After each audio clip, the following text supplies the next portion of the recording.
Hi నమస్తే good morning all of you. ఎలా ఉన్నారు? వన్ థింగ్, నేను మొన్న ఒక ఇద్దరు ముగ్గురు ఇలాగా గ్రామంలో చనిపోవడం జరిగింది. వాళ్ళకి సానుభూతి చెప్పాను కదా. దానికి నాకు ఒక అమ్మాయి కాల్స్ చేసి మా అక్కనేంటి ఇలా అన్నావు అలా అన్నావు అని చెప్పి అనడం జరిగింది. సో నేను అంత టైం కూడా ఇవ్వలేదు మాట్లాడడానికి. నా దగ్గర అంత టైం లేదు వాళ్ళతో మాట్లాడేంత.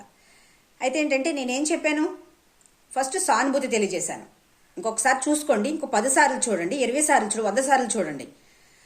సానుభూతి చెప్పాను. సెకండ్ థింగ్ అంటే ఆ అమ్మాయి లైఫ్ గురించి, బిఫోర్ లైఫ్, అది నాకన్నా ఎక్కువ గ్రామానికే తెలుసు, చాలా బాగా తెలుసు.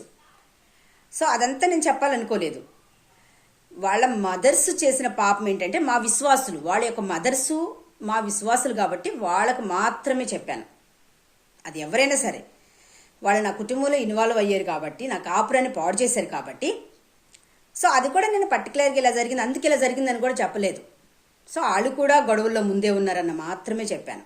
ఎందుకు నేను మీకు ఆన్సర్ చెప్పాల్సి వస్తుందంటే, ఏ విషయంలో కూడా నన్ను నా ఫాలోవర్స్ కూడా తప్పు పట్టకూడదు నా మాటల్లో కూడా. అందుకే మళ్ళీ మీకు ఎక్స్ప్లెయిన్ చేస్తున్నాను, ఓకేనా?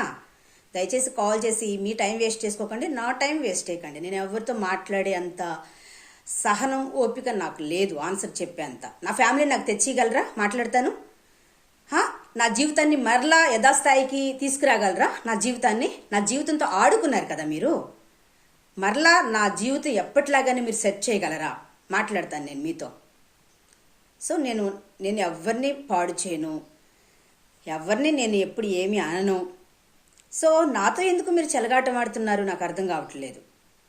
అందరూ ఇన్వాల్వ్ అయ్యారు, వాళ్ళందరినీ దేవుడికి అప్పగిస్తున్నాను, దేవుడే చూసుకుంటాడు, యెహోవా ఈరే, ఓకేనా?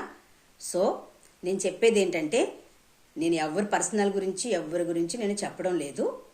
జస్ట్ వాళ్ళు వచ్చారు అన్న మాత్రమే నేను బయటెట్టాను. ఓకే, అర్థం చేసుకుంటారనుకుంటాను.